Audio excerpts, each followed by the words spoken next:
Mes chers amis, je souhaitais revenir avec vous sur un sujet qui nous concerne tous, nous, les citoyens du XXIe siècle, perdus dans la jungle numérique qui grandit chaque jour un peu plus autour de nous.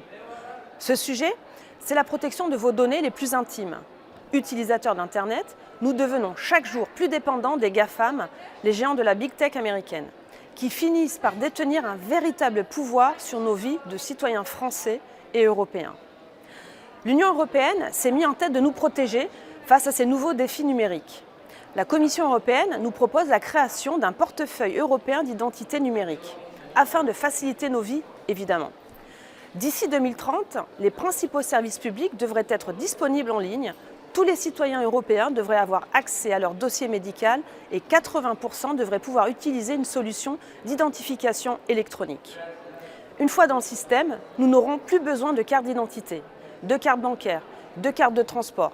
Nous montrerons un QR code qui sera scanné par un policier ou un agent de sécurité. Puis s'ouvrira l'ère du marché des objets connectés où nous disposerons de bracelets électroniques et montres connectées que nous aurons juste à faire biper devant les bornes automatiques. Plus besoin de faire la queue, un bip, on passe et la vie continue. Et l'étape d'après, un tatouage, une puce sous la peau? Ne souriez pas. En Suède, une entreprise a déjà commencé à implanter sous la peau des volontaires des microchips, c'est-à-dire des micropuces électroniques qui contiennent les données du pass sanitaire qui est devenu un pass vaccinal. Invisible, insensible et collectant toutes vos données financières, fiscales, judiciaires, médicales, l'identité numérique est un saut quantique et il n'y aura pas de retour en arrière.